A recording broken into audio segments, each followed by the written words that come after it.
Hey friends, this is Robb Ryerse. This is the It's Pronounced Ryerse podcast. Thanks for being along. If you are watching live on Facebook, I'd love for you to give a little thumbs up. Say that you are along for the ride. If you're watching on YouTube, would love for you to comment or subscribe. If you're listening on Apple Podcasts, Spotify, or Google Play, thanks for being here. I'd love to have you give us a review and 5-star rating. That would be fantastic. This podcast is about talking about the intersection of faith and politics, taking my perspective as someone who's been in both worlds and helping you to make sense of what you see in the news and what you experience, what you read on your Facebook feed, all of this stuff, helping you to make sense of it all. This is your 35 minutes of political enlightenment. Even though sometimes we don't go a full 35 minutes, that's what we're shooting for. But we want to provide you with some political enlightenment, help you make sense of things along the way. Now, last week I began a little mini series here on the It's Pronounced Ryerse podcast, where I'm kind of opening up for you the Trump Republican Playbook. You probably know in sports there's a playbook. There are plays that teams run that, given different situations, if it's 1st and 10. They have a certain set of plays that they run that are different than if it's, 3rd and 1 or 4th and goal. There's a whole different set of plays. And coaches have this way of getting familiar with their playbook, and hopefully their players are too, so that they know we can run this play and it will get us the desired outcome that we're after. And what we see in politics so very often is that politicians and elected officials run certain plays over and over and over again. They've got their go-to plays that they love to run, things that we see repeatedly, time and time and time again. We talked last week about how in the Trump Republican Party, projection is a go-to play. It's a play that Trump Republicans play over and over and over again, where they project onto their political opponents the actions, motives, beliefs that they themselves hold. We see just time and time again where Republicans will accuse their political opponents of the very thing that they are doing. And projection is a very common play in the Republican playbook. Well, today we're going to talk about another go-to play in the Trump Republican playbook. And this is, in fact, is one that predates Trump, but Trump took it to a whole nother level, and it continues to be. And that is the play of conservative insincerity. Conservative insincerity. Now, Republicans love to campaign as the conservative party, the party of traditional conservative values. And, there's lots of different kinds of conservatives, which often in political conversation can trip us up a bit, can make it difficult to make sure we're talking about the same group of people. In the Reagan movement, there was kind of talk of conservatism being like a 3-legged stool. And those 3 legs on the stool of conservatism were limited government, small government, strong defense, and social conservatives. They're basically family values. Economic conservatives who had a certain belief that goes along with economics and the size of government. There were those who were kind of patriotic conservatives who wanted a strong pro-military approach. And then there are those conservatives who want traditional conservative values in social situations. And what Reagan was able to do was to kind of pull together a coalition of these three different groups, because they're not always in alignment on every issue. There are economic conservatives who struggle with defense spending, as an example. Or there are libertarian small government conservatives who might be pro-choice and would run into difficulty with the pro-life social conservatives. And what has taken place over the years is that all of these different groups have taken the mantle of conservatism and fought for being known as true conservatives. And there's been a bit of infighting, but the party as a whole has embraced conservative talking points. Love to talk about conservative values. Love to talk about limited government, small government, the danger of the federal government.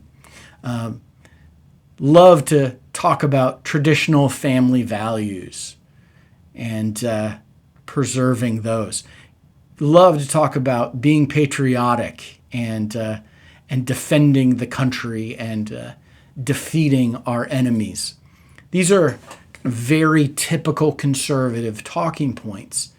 And they're a huge part of conservative messaging that resonates deeply and profoundly with a sizable portion of the American public. There is a huge number of people that self-identify as conservative and believe these things. But what we see in the Trump Republican Party and the playbook that we see is a conservative insincerity. There is a talking about conservative values, campaigning on conservative values, and then governing in a much different way. Conservatives, have a set of principles, and it seems like once Republicans get elected, those principles just go out the window. They say what needs to be said to win elections, to satisfy their base, and yet when they govern, it is a completely different thing.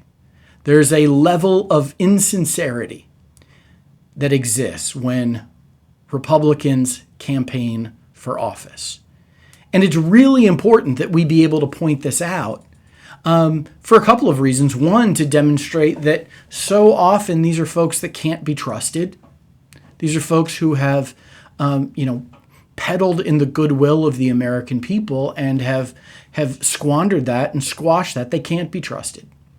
It's also important to point this out and to think about this, because so often this type of insincerity is the very thing that can drive a wedge between voters and elected officials. You remember when George H.W. Bush, maybe you remember, said famously, "Read my lips, no new taxes." Very conservative talking point. And then later raised taxes. And it, in fact, probably cost him re-election because he really squelched conservative enthusiasm for his presidency, opened the door for Pat Buchanan to primary him in 1988, and then ultimately cost him the election that he lost to Bill Clinton, with Ross Perot coming in third place. So conservative insincerity is something that goes a ways back, but it's something that we've seen really magnified and used by Donald Trump throughout his presidency, both his campaign and his presidency. And it's something that continues on now. And so what I thought I would do in this podcast is share with you some examples of conservative insincerity, kind of highlighting how this play gets run in different scenarios so that you can be aware of it, you can spot it, and you can read what the offense is giving you and react appropriately. So let's talk about some examples. The first one is we love to hear, conservatives love to talk about, and we hear it all the time, strict constructionists. Now, this is a phrase that comes up when Supreme Court justices are nominated to the Supreme Court. And conservative Republicans like to talk about how we need to have strict constructionists who are in the courts. And strict constructionists are, very similar, analogous to like biblical literalists, people who will take the Constitution literally, who will try to understand the framers' intent and will interpret laws in light of that. And conservative Republicans have argued that strict constructionists this is the way to read the Constitution. This is the way that ought to be governed, that we ought to be governed, that we need to take the Constitution literally and follow it, for every jot and tittle. The reality is, however, that Trump Republicans, while paying lip service to strict constructionism and taking the Constitution literally, in fact, govern completely differently. The latest example of this is Mitch McConnell, who this last week was on a conservative radio host program and was asked if he became majority leader of the Senate in 2023, which is a real possibility that ought to scare all of us, if he would confirm a Supreme Court justice in the final year of President Biden's first term. Now, this brings back to mind what Mitch McConnell did in President Obama's last term when he blocked the confirmation of Merrick Garland and allowed for Donald Trump to pack the court with 3 justices, including one being confirmed 8 days before an election in 2020.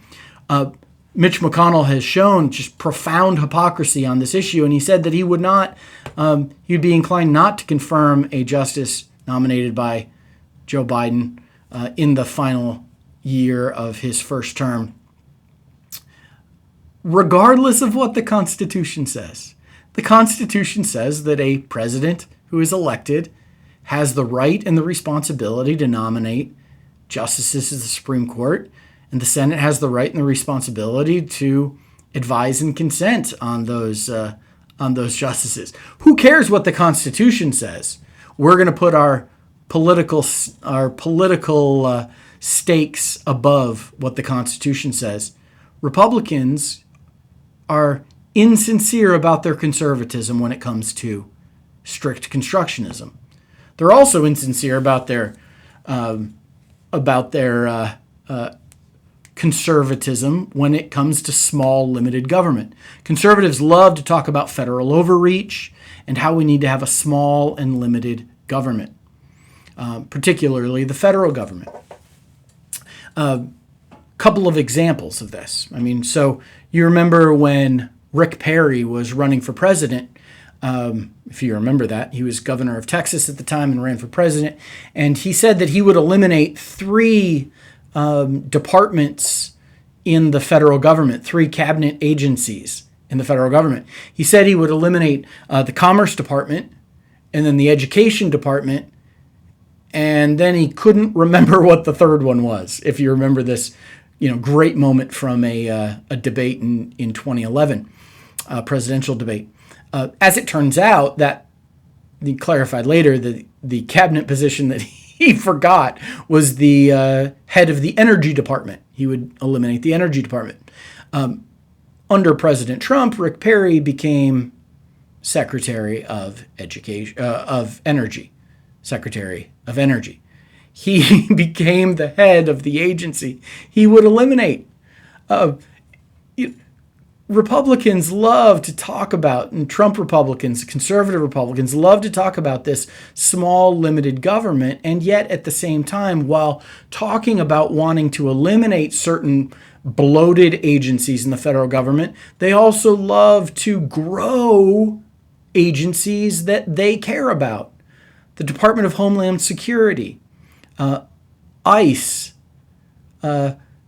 Customs and Border Patrol are all agencies that, these conservative Republicans would never dream of eliminating or abolishing, and in fact have bloated through spending, through investment in them. So they have grown to size and control like you would not believe. The Department of Homeland Security has overreaching influence and ability to spy on us and monitor us as the American people. And no one supports them more than these so-called conservative Republicans. They are completely and totally insincere when they talk about small and limited government. Now, one of the things that goes along with that is this idea of local control. Conservatives love to talk about this idea that the further you get away from Washington, D.C., the better people can govern their own lives. The further you get away from the federal government, the better people can govern their own lives. So the closer you get to the people, the better it is for them. And so, conservatives will talk about eliminating the Department of Education because it's far better that schools are run by local school boards and not have these, federal mandates coming in from Washington, D.C. And they'll say the same thing about state capitals. They'll do the same thing about, I'm here in Arkansas, what's happening in Little Rock, But when push comes to shove, there's insincerity with these things.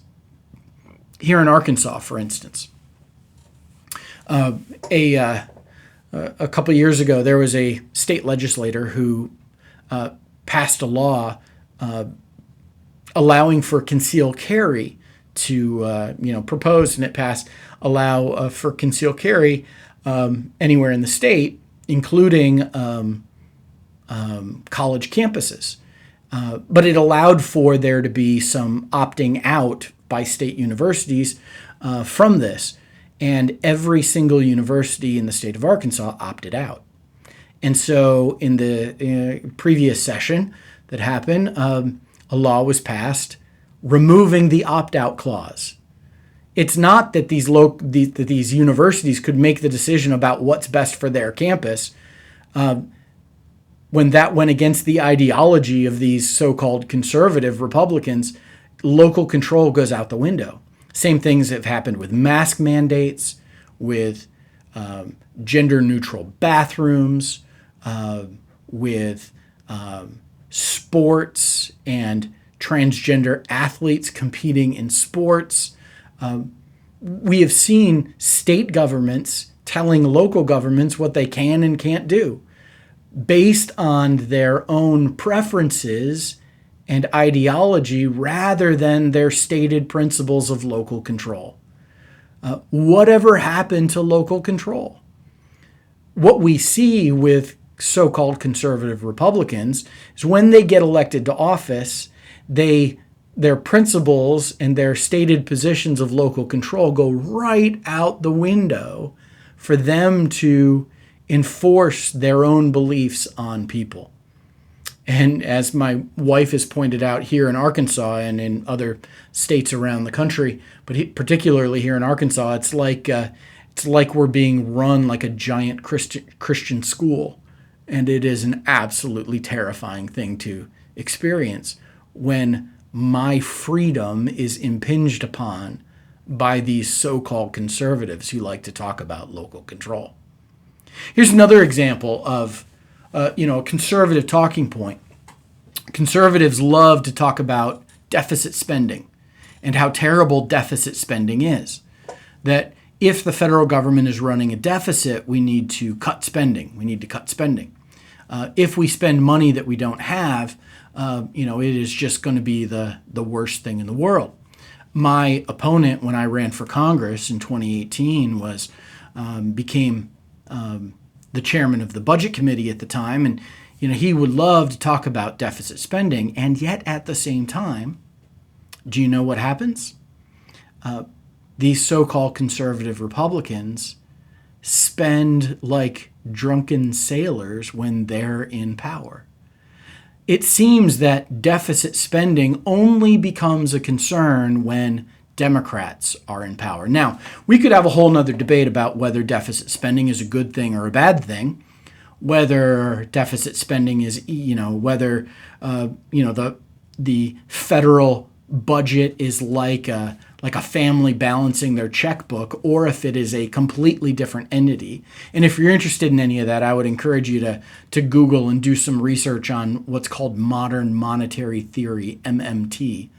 I've got a friend named Fadl Kaboub who is an economics professor who's a leader in MMT thought, and you should follow him and learn from him, because that's a whole nother argument of whether this is a reality. My point here is simply to say that these so-called conservatives will scream and cry about spending and deficit spending in particular when Democrats are in office, but when Republicans are in office, all of a sudden they're willing to spend on all sorts of things, especially the U.S. military, especially in spending and defense.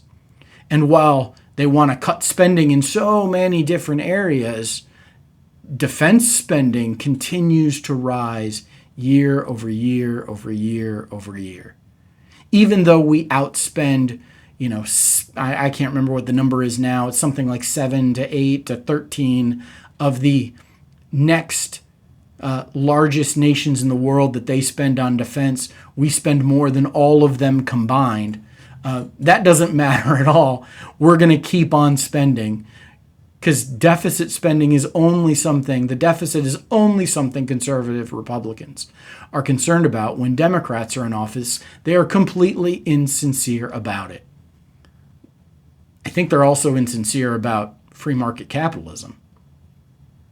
Conservative Republicans love to talk about free market capitalism, as being the solution to every issue. Just let the market decide. Let consumers decide. Competition in the market. If a business can't compete, if a business can't sustain itself, if a business can't survive in the free market, well, that's just the reality. It's a Darwinian thing of survival of the fittest in free market capitalism. And if you're not the fittest and you go out of business, well, that's your own fault. And they love to talk about how free market capitalism will spur innovation, will spur technological advances, and it is the solution to every problem, from healthcare to banking to pharmaceuticals to, everything. But when their big corporate donors are in trouble, guess what so-called conservative Republicans do? They demonstrate their insincerity by bailing out Wall Street, bailing out the airline industry, bailing out the automotive industry. And again, we can have a separate debate on whether or not those bailouts are needed or necessary, whether they are something that's good and appropriate and something that should happen. That's not the point I'm making. The point I'm making is that these so-called conservatives place their stated principles aside when it comes to how they actually govern, bailing out big corporations and allowing for big corporations to pay virtually nothing in taxes. Allowing these loopholes so that companies like Amazon and GE and so many others can get away with paying virtually nothing in taxes. Giving them these government-sponsored bailouts, these government-sponsored giveaways that is anything but free market capitalism. It is conservative Republicans putting their finger on the scale and changing the outcome of things. If the free market would bring down an airline because that airline was over-leveraged, well, we can't let that happen. If the free market would bring down a bank because that bank had poor lending policies and as a result found itself insolvent, well, we can't let that happen. It's too big to fail. It is nothing but insincerity. Now, let me say this. I think this goes deeper than mere hypocrisy. I think hypocrisy is something that happens when, somebody says something and it is their genuinely held beliefs, and then somehow they act in a way that is inconsistent with their genuinely held values. Hypocrisy is when, somebody acts in a way that is contrary to their own values. I don't think these Trump Republicans actually value conservatism. I don't think they're true conservatives. This is more than just hypocrisy. I think they have adopted conservatism as a play in their playbook, a talking point, as messaging to connect with particular voters, and they don't actually believe it. The system doesn't work this way. Small, limited government, a libertarianism where people aren't, where people, don't get, have a social safety net, or, the rugged individualism and the wild, wild west is not the way things actually are, regardless of the image that is painted by Trump Republicans with these conservative talking points. And they know that, but they can't say that. They're completely insincere when they spout these conservative talking points and these conservative principles, because they recognize that that's not how things actually work. And if they were to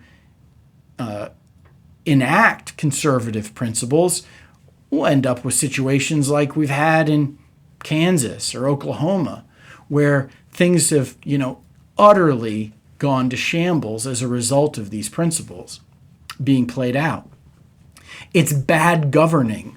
It might be good campaigning, but it's bad governing. So it's more than just hypocrisy.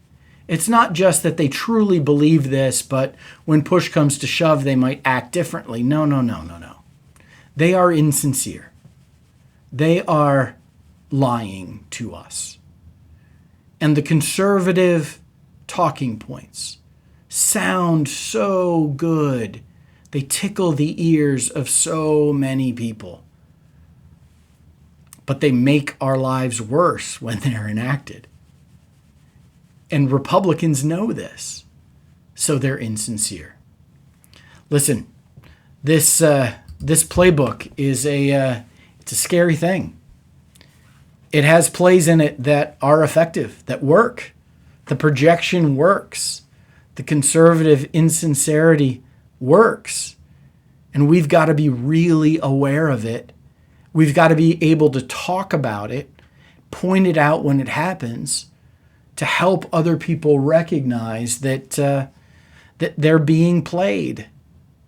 And if you want to react and respond in the best appropriate way, you've got to be able to recognize what's happening when it's happening. This conservative insincerity is a play that we will see continuing to run until we can stop it. Now, next week, I'm going to talk to you about another page out of the Trump Republican Playbook, and that one is creating boogeymen, and we're going to talk all about that. I'd love for you to share in the comments or to shoot me a message if you've got examples of this kind of insincerity that you've observed, or if you've seen some play that Trump Republicans play repeatedly. I'd love to think about that with you.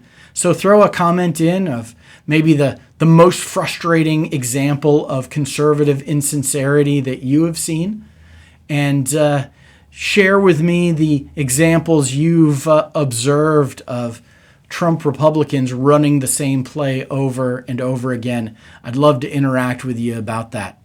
Thanks again for watching or for listening, wherever you might be. I'm Robb Ryerse. This is the It's Pronounced Ryerse podcast, and I'll chat with you again next week.